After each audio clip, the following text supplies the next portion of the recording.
my name's Richard, and welcome to another episode of We're Not Wizards.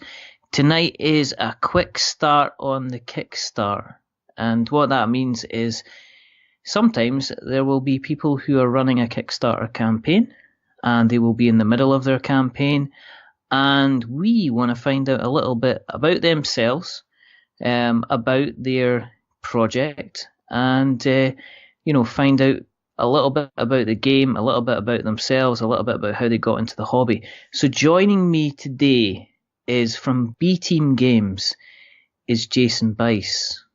And Jason Bice is here to talk about Loot the Body, which is his campaign, which is currently running on Kickstarter. So hello, Jason. Hey Richard, how are you? I'm very good. It's getting into the Christmas spirit. We've kind of got over the big Thanksgiving, so happy Thanksgiving to you first of all over there in Americas. Hope you had a good time. I take it are you still getting? Did you feast plenty? Are you still got some turkey left, or have you managed? We had a pretty good feast. My wife and I are actually going vegan this month, so we didn't have any turkey. My wife made a lentil Wellington, and it was really good. And we actually ate the last of the leftovers, I think, for dinner yesterday. Do you miss the turkey, or was that a combined choice? It was a choice that my wife helped me make. It was an instruction. No, we don't have we don't have Thanksgiving, but for some reason we now have Black Friday over here, so we don't bother being grateful for anything. We just go out and spend lots of money on sales and board games. So it's just which is very, very nice. For people that haven't listened to us before, thank you for joining us. As we get into the mood, there is a small selection of leftover turkey sandwiches in the hallway, right next to a couple of mince pies. The Christmas tree is not yet up, but we will be putting it up soon. But in the meantime, help yourself either to some cocoa or some mulled wine. The reason that we do this is quite simply because we believe in our hearts that there's quite simply not enough podcasts out there about board games. In fact, we're only one of two in Scotland. There's us, and there's the Unlucky Frog Gaming podcast. So if you listen to us, you should check them out, because they do an awful lot of stuff like we do, except they do it a little bit more Scottishy. The other reason that we do this, as I say, we like to get creators like Jason on to have a chat about themselves and have a chat about the games. So without further ado, Jason, do you want to maybe start off the I was going to say your defence. It's like, the witness calls Mr. Bice. If you'd like to take the stand, do you promise to tell the truth, the whole truth, and nothing but the truth? So help you in your cardboard journey. Do you want to tell us a little bit about how you got into the hobby? Yeah, absolutely. So, like a lot of people, I spent a lot of time growing up playing card games with my family. Just classic stuff, spades and hearts and Uno and Skip-Bo, and just spent a lot of time with family, taking those Friday nights and playing games. And so grew up doing that. And then when I got to college, I discovered a little game called Settlers of Catan. I don't know if you've ever heard of that one. It's not very heard of, right? No. How'd you spell that? I'm not sure. It's foreign, so I'm not so good with it. But yeah, so picked that up and started playing that with friends and family, and moved from there to King of Tokyo, and found out that there was a board game warehouse in the area. It's CLS Games. I don't know if you've seen them on Board Game Geek, but the owner, he's here in Atlanta near where I'm at, and so I'd go over to his house and hang out in his board game warehouse and just talk board games and find new things to buy and just talk mechanics and all that kind of stuff. And went from playing games into saying, well, I've got some ideas on games myself, and started working with them, and went from that all the way to designing full games. Was he like do you know how you get, and there's always some kind of this kind of thing in either like a Bond film or where there's a hero, where you walk into some kind of warehouse place and they've got all the weapons out, and the guy goes from place to place, and he's like, this is the one. If you want to blow him up at 5 meters, that's what you want. You want those? Those are the special guns. Don't touch that button. Was he kind of like? Did you walk into his warehouse and was it just like covered in games? I've never thought about it that way, but it was actually very much like that. We'd walk through and I'd say, well, I'm looking for something that's cooperative, or I'm looking for something that's light that I can, convince my family to play as a board game. And he'd say, oh, well, let me show you what's in, the Final Fantasy Silver series over here, or check out this Ameritrash game over here. It's got this mechanic. And so, just kind of picked up a lot of vocabulary in those conversations, and really, I guess the best weapon for game night, as it were.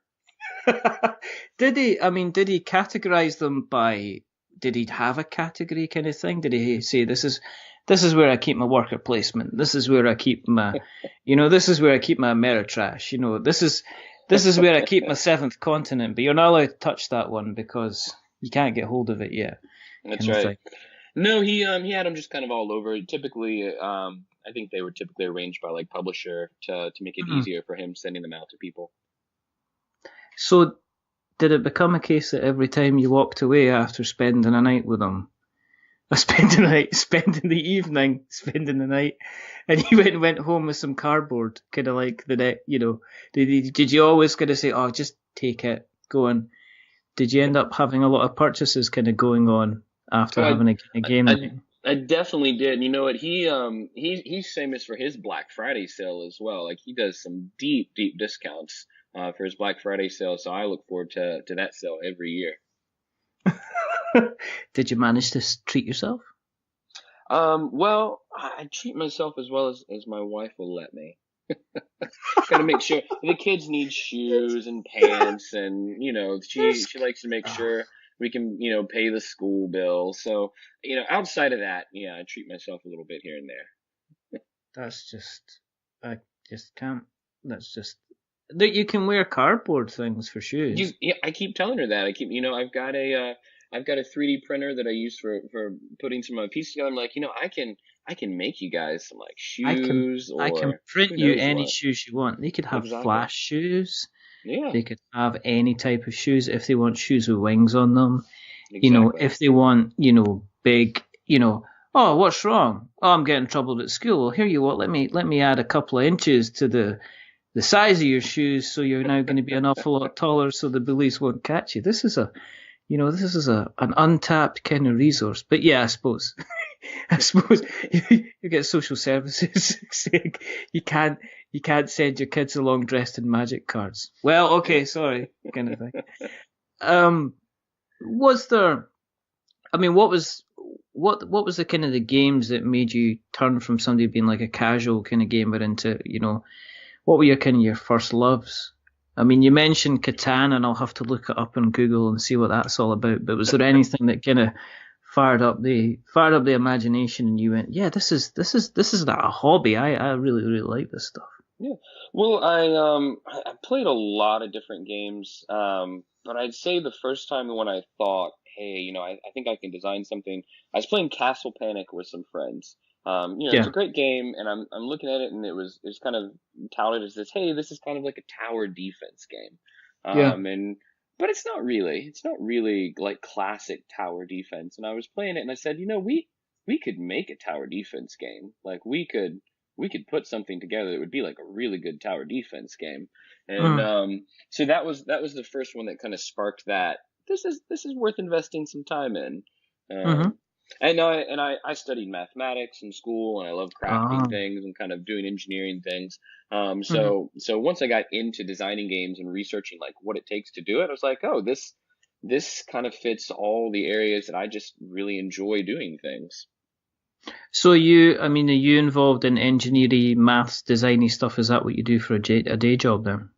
I work for a small computer company named Apple. Okay.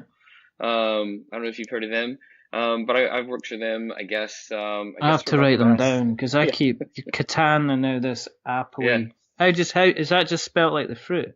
It is. It is. It's just like the fruit. And Just but I've been with him for about 7 years, so I all don't right, get to use okay. a lot of math, but I do get to work Hmm. with technology a bunch and meet interesting people. So, What do you are you a software engineer for them then? oh man, if I was a software engineer, I would not need Kickstarter to print my own games. No, no, I work with large contracts with businesses and support large businesses. Okay. And do they sell more than apples at Apple, or is is there a range of fruit that they do, or do you just stay with the kind of the mainstay? They're big I on mobile fruit, on taking fruit with you. That's their thing. So. I wouldn't have thought that would have been an innovation because your average apple can usually travel quite far without need for kind of a help or assistance with regards to transportation.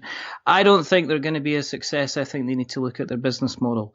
It's possible. Um, definitely. Is it? So did that kind of spark you on to kind of from the Castle Panic side of things? Did the tower defense game, is that, did you move and develop that into something else? Did you start developing kind of other games, or were you constantly kind of playing games and then thinking about alternative versions that you could kind of produce? The path that we kind of took was from that idea to do the tower defense. I was working with different maps on that game, um, putting those together. And my daughter, who was I think she was 5 at the time, she wanted to come and play with some pieces that I was working with. Some bits of construction paper and hexes and things that I was working with, Yeah. and had a few baubles I was using for pieces. And she wanted to sit down and play with me. So we sat down and we grabbed a couple of dice and made a couple of quick rules on just playing, and it actually turned into this really neat game. I adjusted a couple of rules after that, playing with her, and Hmm. it actually turned into a game called Dragonfly Dash, that's ready All for right. publication. Yeah. We haven't put it out or anything like that. I'd like to get some fresh art for it, but it's a simple kids game with a little layer of strategy, and you roll some dice and you make decisions on which way to go as your dragonflies are trying to get to safety and your frogs are trying to eat the dragonflies. So it's this fun game I made with my daughter, and that was the first one I kind of looked into getting published. Um, Uh-huh. so I would say one game, evolved into other games as I kind of went through. Okay. Okay. What's kind of floating the boat at the moment then? What games have you been playing quite recently that you've really enjoyed? Yeah. So recently, I've really been enjoying Clank from Renegade. Oh Um, yeah, that's so good. yeah, it's definitely good. Yeah, Renegade's been putting out some good hits. Scott Gato's got really good taste when it comes to the games he's picking out. So I'm loving everything they're doing. I love Arcadia Quest. I love a good dungeon crawl. Um, Yeah.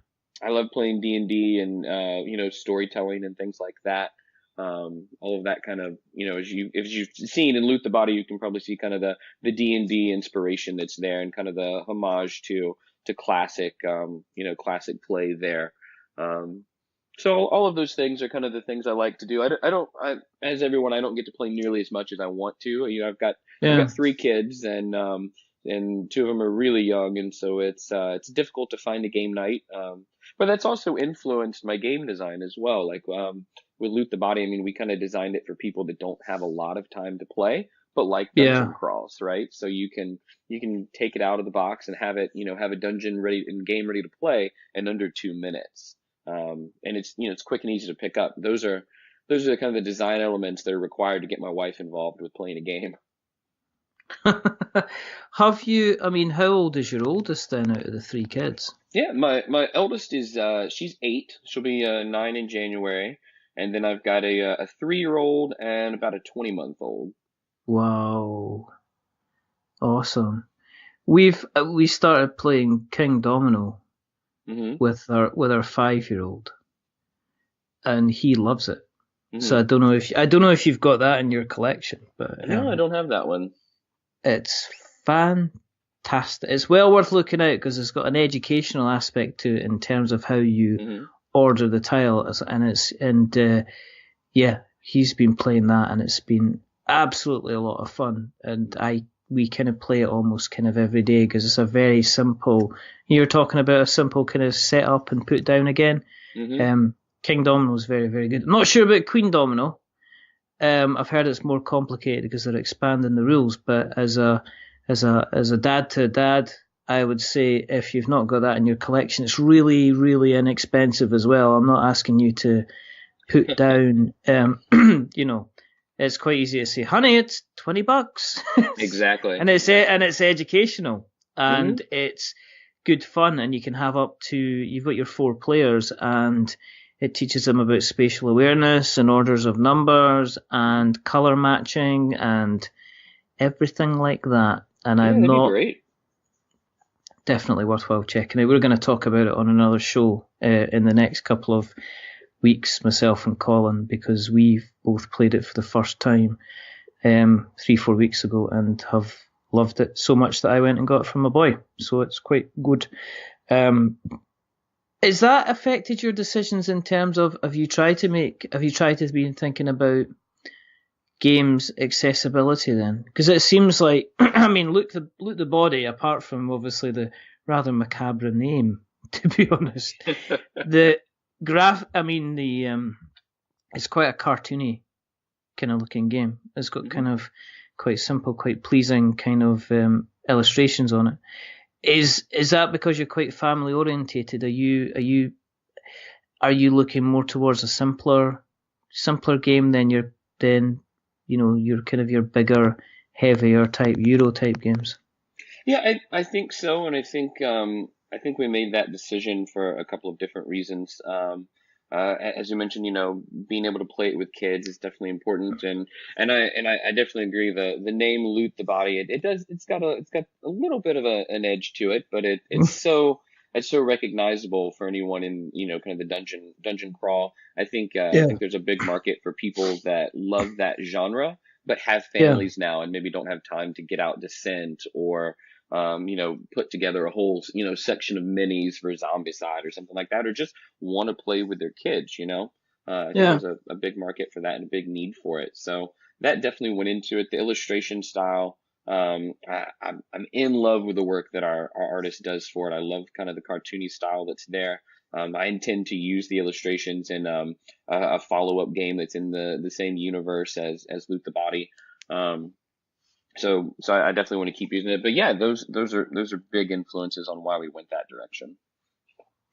I mean, let's talk about the game. I mean, how did it come about? Was it just sitting down one day, oh, we'll do this, or was it off the back of the other game that you made with your daughter? Or, I mean, what gave you the idea to say, actually, this is a good idea? You mentioned D&D. That was a little bit of an influence, but what kind of made you think, actually, I can do something with this?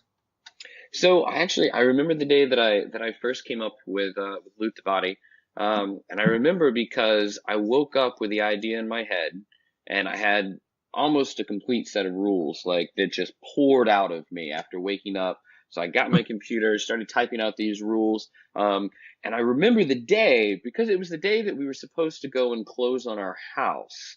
And I remember making us late because I'm typing rules and my wife's trying to get us out the door. And I say, no, I've got to write this down right now.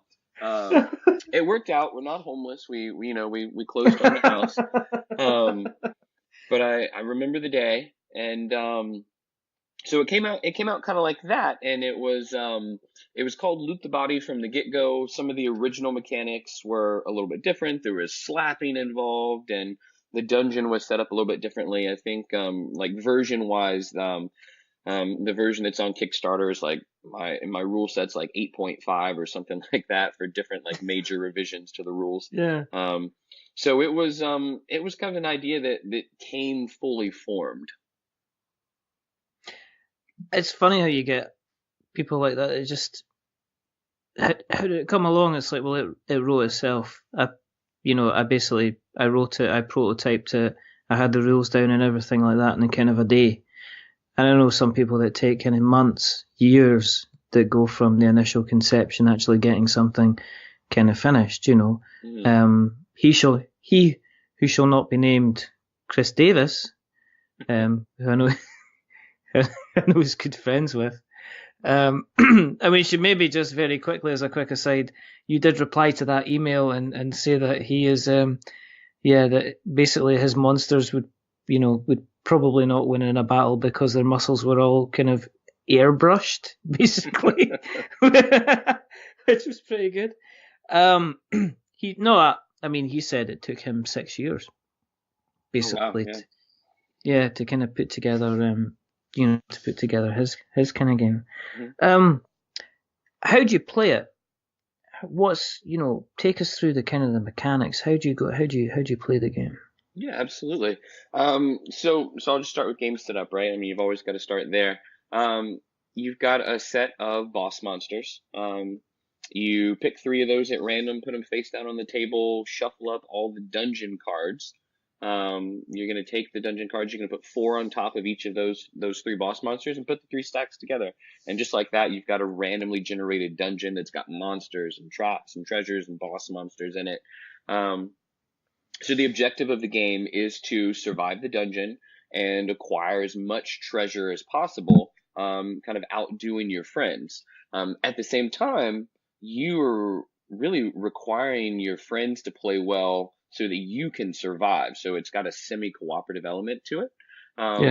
Everyone's going to get a hand of cards. Their hands are identical, with the exception that everyone gets to choose between one of 2 cards. One's more offensive, one's more defensive. So there's a little bit of variation. And then you jump right into it. The first player flips over the card in the middle, depending on what it is. You place the card face down, and then you quickly grab a die. And the die is a D20.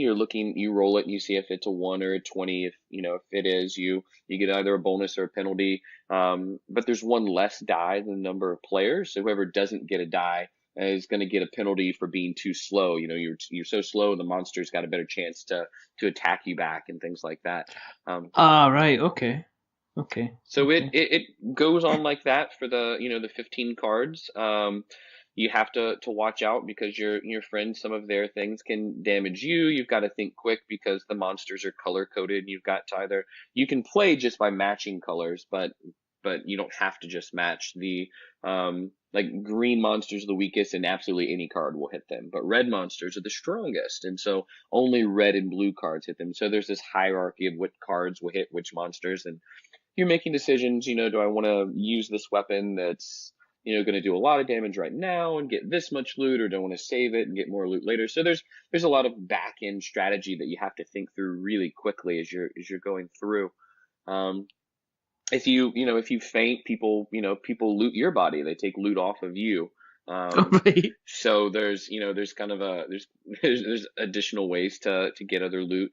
But that's really the whole game. Is you're flipping over the card in the center, you're playing fast, grabbing a die, and then seeing if you destroyed a monster, got the treasure or not. You go through 15 cards in about 30 minutes, depending on how many people are playing and how quick you're playing.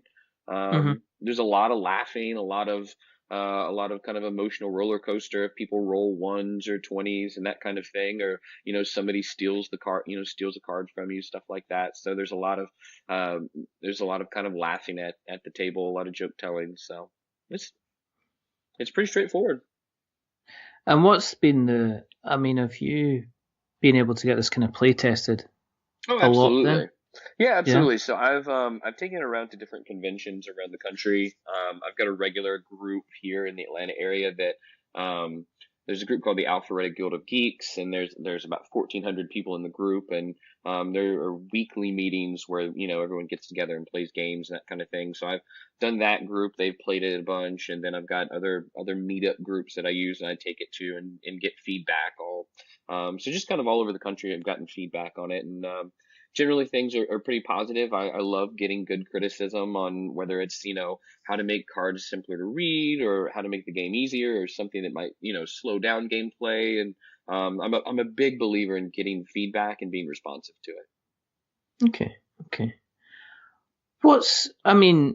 You've got in the campaign just now, you have at this moment you've got 13 days to go. Right. You're about a quarter of the way through the funding total. Is it really? I mean, with the way that Kickstarter is at the moment, is it difficult to have your kind of your project and your voice heard above all the other projects that are there? Has that been a challenge? I would say, yeah, I would say that's been a big challenge. This Kickstarter, of course, is our first Kickstarter, so I think that that ties into one of the toughest parts of figuring things out, figuring out the right way to go, and Hmm. which avenues are the right place to be talking. Do I want to be talking on social media and Facebook, or do I need to be spending time figuring out how to use Board Game Geek and make it effective, and which websites are good for ads? So there's been a lot of learning curve there um, through the campaign, excuse me, through the campaign and getting ready for the campaign. I mean, there's been a lot of good learns. And I'm happy to say, I mean, yeah, we're at 25% right now. We've got 13 days. The great thing about Kickstarter is if we're not heard, we can take, if we're not heard and we don't launch, we can take this and use it as a springboard to say, okay, well, what do we need to change? What are the big learns from this campaign? What can we Hmm. improve about the game to make it more appealing and put it back out there, 2, 3, 6 months down the road when we're ready to do that and kind of have a bigger community surrounding us. Yeah, I mean, I think it's one of the strange things. I don't think nowadays, and from this is from kind of almost seeing it on such a regular basis, that if a game doesn't fun the kind of the first time, Hmm. then that's that's no big thing. Yeah. It's not a huge thing. And do you know what I've seen now again, and now again, and kind of like on a regular basis, is there doesn't seem to be a big rhyme or reason why a game funds at one particular time over another particular time. Hmm. I can't put you know, after speaking to the number of people that I've spoken to kind of running kind of Kickstarter campaigns, I still don't have the secret sauce. I could write down all the data on Excel spreadsheets and come up with graphs and tables and stuff like that. And I still can't, for some people, it's like, do you, I've known people that have not funded, have gone away, have come back 6 months later and funded within a matter of the first couple of days. On the other hand, I've seen people that have come back 3 weeks after cancelling their campaign and then gone ahead and done kind of massive kind of numbers. So it's never. I mean, it can be time and it can be kind of like a whole kind of different types of reasons. Hmm. Are you do you do you back a lot yourself then? I mean, do you back Kickstarter games yourself on a regular basis? I do. I've done I think 6 or 7 different games myself. Mm, I I love the ones that I've gotten. I've got Laser Riders and 5 Minute Dungeon, and I yeah. got one for my wife called Underlings of Underwing. It's a color theory game. Yeah, I've heard of that one. Yeah, I've heard of Laser Riders because that's I think John Gilmore was and Christopher Bedell was Hmm. involved in Laser Riders from Sentinels of the Multiverse. Right, right. Um, and 5 Minute Dungeon, Hmm. definitely heard of that because that did extremely well. It did, Was yeah. that last year as well? I think it was, yeah. Yeah, yeah. I mean, you've certainly got the kind of like the reviews and the critical side of things.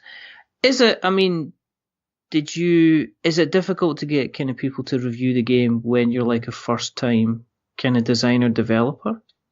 It can be difficult, and one of the tricky parts is making that decision. Am I going to go to places that you have to pay for reviews, or do I want people that you don't pay for reviews, but typically have a Yeah. smaller audience? So there's a lot of big decisions to make there.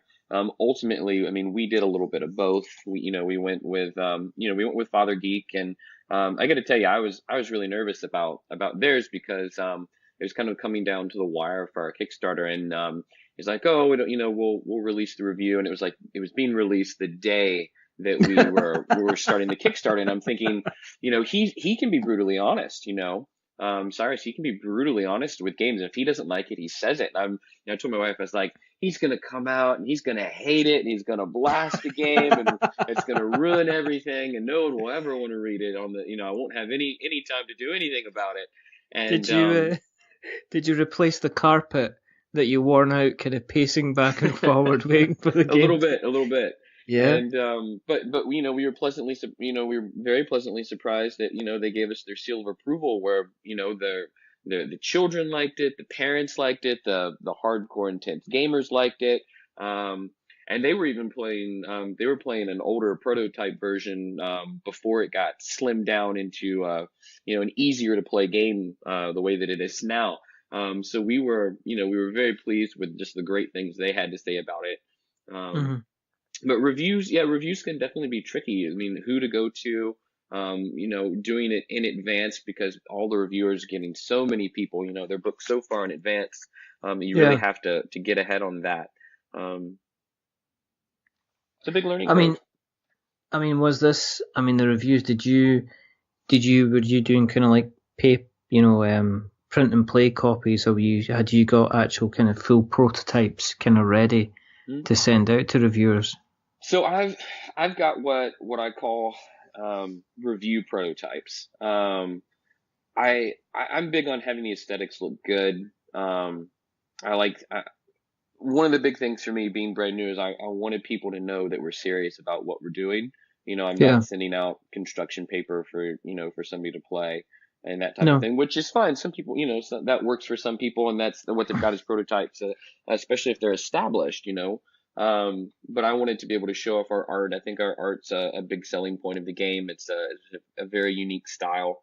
So I did bigger copies. I used the Game Crafter to print professional grade cards for the game and send them out. It cost me about it's usually like $35 a copy for the review copies. So I've definitely invested some cash Yeah. in there. Yeah. I mean, is that what you've noticed from being on this in first hand? Is I take it with you having to get the art and having to get the prototype copies, you've actually needed to kind of make an investment. You can't just turn up with an idea and say, okay, I've got this game idea, guys. Here's some basic stuff. Give me some money, kind of Yeah. please. Yeah, I think Kickstarter was like that probably 7 or 8 years ago. You could probably get away with that when they were pretty new, but now you do have to have something that's a bit more polished, and you have to show that you're willing to put the work. I think people have been burned too many times from, hey, I've got this idea.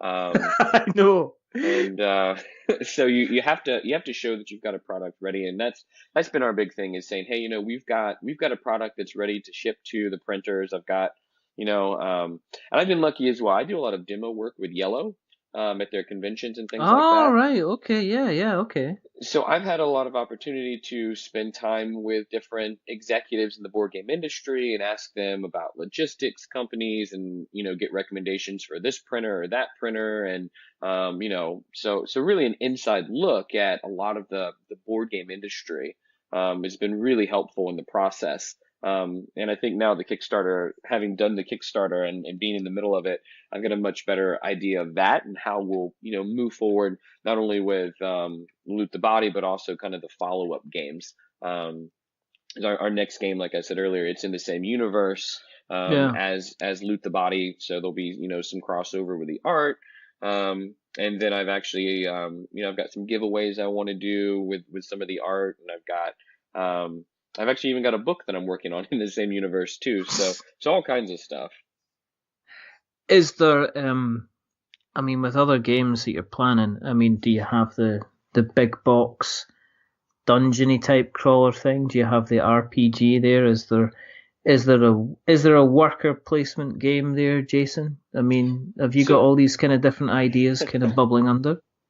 yeah, so the follow-up game actually is more like an RPG, but it No? kind of hails back to the classic like Final Fantasy games. Hmm. So it's a cooperative game where you're exploring a map and you have to achieve different plot points as a group on a variable map, and encounters come up and you have to level up your characters together to Hmm. survive and that type of thing. And every time you play, it'll be a little bit of a different experience. And we're still we're still prototyping that one out and kind of working on the mapping system and things. But it is going to be a little bit of a bigger game. Is it? I mean, I mean, there must be a lot more design time going to something like that. I mean, because you're not just thinking, well, here's your rules, this is how you play it, and that's it.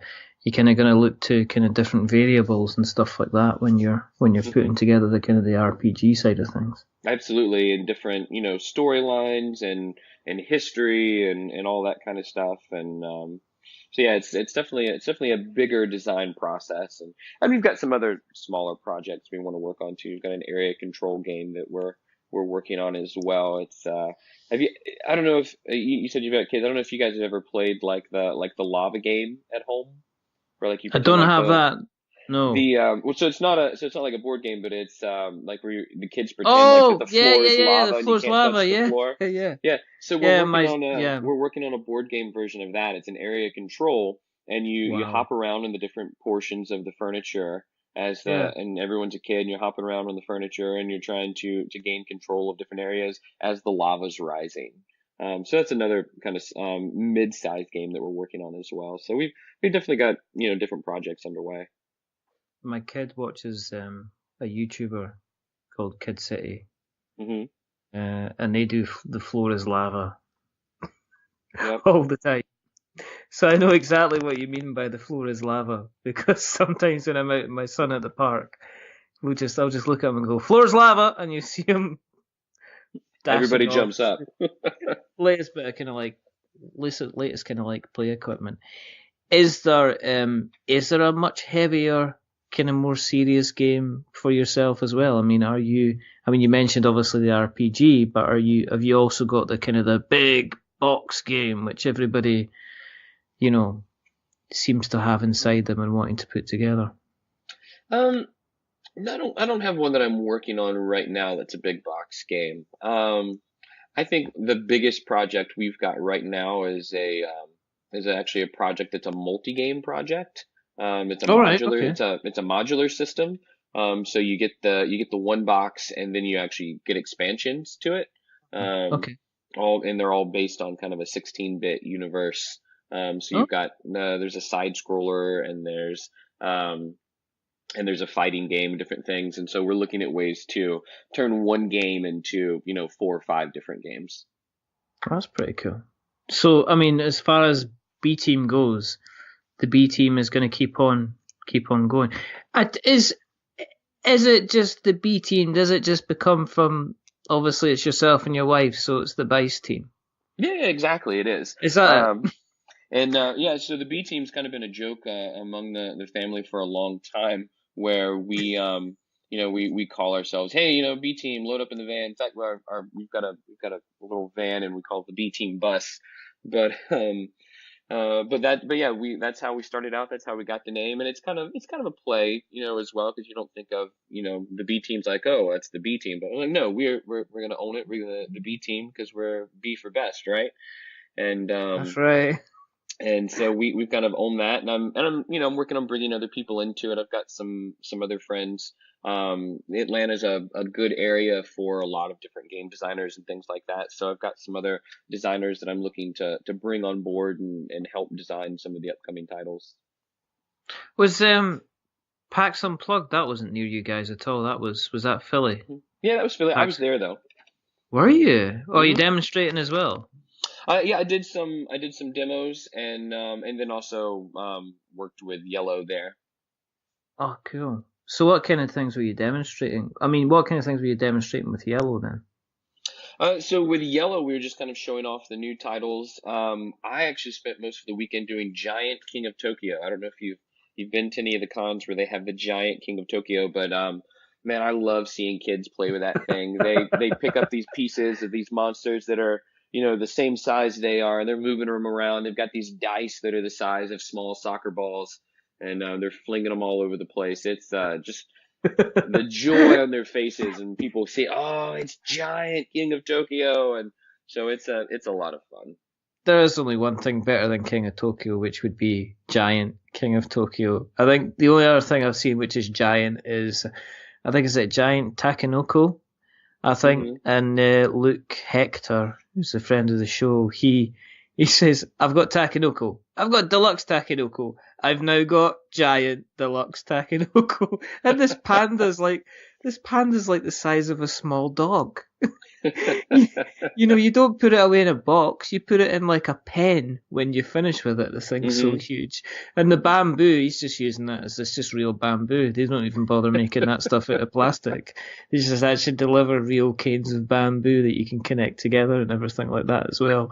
So it's kind of cool.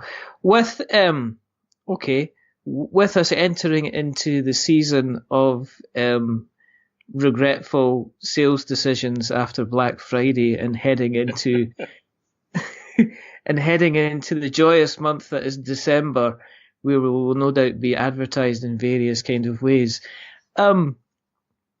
Is there games that you mentioned? Obviously, you'll go and spend some family time. Do the family still play a lot of board games? I mean, will you be meeting everybody for Christmas dinner and be taking a couple of, I asked you to bring the after dinner mints. It's like Jason says he's brought the cardboard instead. So yeah, my family tends to pick on me a little bit because I always bring games to our different events. Our family, we're getting together with my wife's family for Christmas, and okay. So we'll be renting a house together, and I'll be taking a few games over there, and I try and mix it up at different levels. I'll bring stuff like Sheriff of Nottingham or Dixit and kind of stuff like that, and then I try and sneak in something a little bit heavier where I can. Twilight Imperium. Well, maybe not that heavy. You've got to know your audience, right? Exactly. So what I do with this ship again? You move it. What I do with this one? Oh, then we all sit around for 4 hours and get confused with the rules. Oh, is this a Fantasy Flight game? You got that right. That's their thing, isn't it? They love big board games at Fantasy Flight. I was playing Star Wars with one of my buddies recently, and we spent probably 3 hours playing through the first scenario. It's like it's got these are the rules, but here's what you should do when you play it the first time. That's when you know you're in trouble. Is when you've got a different set of rules for we're gonna really dumb this down for you for the first time you play it, and then we get done with it. And I tell you what, I was the Rebels and I hated it the whole time. I was like, I wanted to go in there and do space battles and all kinds of stuff. And I was like, I've got to run away all the time. And I'm all excited, like, oh, I got 2 new ships this turn. He's like, oh, I got 17. But I won, so it was okay. I was okay with it after that. But was that Rebellion? It was, yeah. And that takes up some table space. I mean, it does. I've seen people kind of open it up and say, no, need the bigger table. Okay, well, I'll do this. No, you're going to need to move your glass. Okay, well, we're going to put it down at the edge. No, you're going to need to move your glass and everything you own out of the to kitchen. The other room, yeah. To the other, yeah, exactly. Just move to the side, because if you see people set up and it's about, the board must be about 6 feet long. Yeah. It's like a grown man can pretty much lie. If you've got a back complaint, you can go and lie down on Star Wars Rebellion, and it'll sort you out if you sleep on the Star Wars Rebellion board overnight. Yeah. I mean, I want to see that at a convention in a giant size, like just the whole exhibit hall, just one giant Star Wars Rebellion. Just one cool thing. I remember ages ago I had an idea about having Star Wars Rebellion in one room, then Star Wars Armada in another room, and then Star Wars X-Wing in another room, and then Star Wars Imperial Assault in one more table, and then finally a game of Star Wars Destiny. And what you did is it would just last for years. You basically moved up and down the tables depending on what you were doing. So if you're doing like a big cruiser battle, you'd be in Armada. If you were deciding you were just down on the planet and you were fighting soldier against soldier, you would play Destiny. And then if you were wanting to go back to the main story, everybody would shuffle off up to Star Wars Rebellion. And I just don't have either the room space or the patience or the friends to do that. Can you imagine that? Do you want to come down and play? That's a quick way to run out of all 3. So Exactly. And it's really difficult to set up as a newly divorced man in your own place that's got enough space to swing a cat. Let's be perfectly kind of honest. So just to recap, 13 days to go. Mm-hmm. and you are over 25% of your funding target. The quick elevator pitch, Jason. Why should people consider chucking a buck in for Loot the Body? Yeah, absolutely. Go. So if you are looking for a dungeon crawl but don't have the time or energy to put one together, check out Loot the Body. It's a semi-cooperative, fast-paced strategy card game with a hint of dexterity. It's a lot of laughs, a lot of fun, and we all know looting the body is the best part of every adventure. Now it's the whole game. That's perfect. That'll do. That'll do. And one thing that we do ask everybody is, okay, here you go. You're in a dungeon. I'm going to tailor this question specifically for you, Jason, okay? Okay. You are in the treasure room of a dungeon, okay? You've defeated the dragon, or what you assume was the dragon. But actually what you've defeated is you've defeated the baby dragon, and his mother is about to come home and basically melt you into a soft, wet, greasy splodge. However, the dragon, instead of sleeping on gold, has decided over its time to amass a large, amazingly huge collection of cardboard of various board games, to the point where it has every single board game that's ever existed on its big pile. Now, the dragon is going to appear in roughly about 2 minutes. And you can take with you, because you want to be running as quickly as possible, you can take with you, there's a small trolley set off to the side which can fit 3 games in it. Now, those 3 games, you can have any games at all. It can be any number of expansions, it can be any versions or editions of any games. But before Mama Dragon lands down and makes you into a Bice fricassee, what 3 games do you run off with, Jason? What do you take with you? Let's see. With me, I'm gonna pick up Arcadia Quest. Okay, it's a good choice. Yeah, I'm gonna pick up. I'm gonna go and pick up Pandemic. We'll say the Legacies. We'll say Pandemic Legacies. A real new experience. And then, man, number 3. What to do for number 3? Oh, I'm afraid the dragon's just flying overhead. She's looking really, really annoyed. Tell you what, I'll go ahead and snag King of Tokyo because it's a crowd pleaser. Absolutely excellent. Well, you shall grab them. You run down the corridor. You make it outside the cave, and you're home free. For people that have listened to it and said, well, I'm very, very interested in finding out more about this. Where do you exist on the interweb nets, Mr. Bice? So we're on Twitter. We're at BTeamGames. Okay. We're on Facebook. It's just facebook.com/RollRumbleLoot. And then we've got our own website. It's just thebteamgames.com. Okay. Excellent. And we will make sure that we put these in the show notes so that we have notes to show. If you want to keep an eye on what we're doing, and we are really grateful for everybody that does, thank you very, very much. You can find us by going on to Twitter, which is We're Not Wizards. You can go and find us on Facebook. Guess what? We're Not Wizards. You can go to Instagram. Guess where we are, Jason? Something about wizards, I bet. Yeah, We're Not Wizards, yep. You can go on to YouTube, and our lovely hosts, Podbean, automatically put all our episodes on YouTube for us. But if you want to find us the normal way, if you search for We're Not Wizards Tabletop Podcast, you will find us there. You will find us on Spreaker, you'll find us on Stitcher, you will find us on Acast. As we say, we always give a little shout out to Podknife, who always kind of... they lovingly support us and occasionally give us a shout out as well, which is always very, very nice. If you have liked what you've listened to tonight, check out Jason's game. If you like even more, jump onto Apple Podcasts and please consider giving us a subscription as well. If you like us even more than that, please consider giving us a rating or a review. And if you are going to give us a review, remember, don't give us a 10, because that makes us big-headed. But on the other hand, don't give us a 1, because that makes us cry.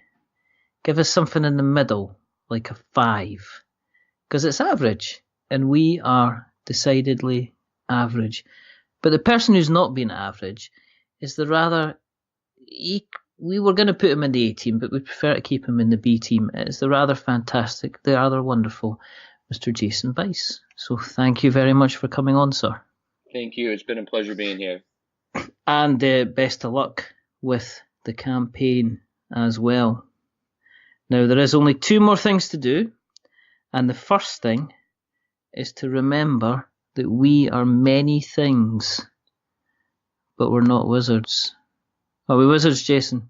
I don't think so. Definitely not. We are dungeon explorers looking to take down some bad guys and maybe have a pilfering around the pockets if we defeat them. And the second thing is to say goodbye. So once again, thank you for coming on, Jason. Check out his campaign, Loot the Body. About 13 days to go by the time this goes out. But it's a big goodbye from Jason. Goodbye, guys. And it's a goodbye from me. Remember, stay safe, roll 6s, and we shall be back very, very soon indeed. But until the next time, bye-bye.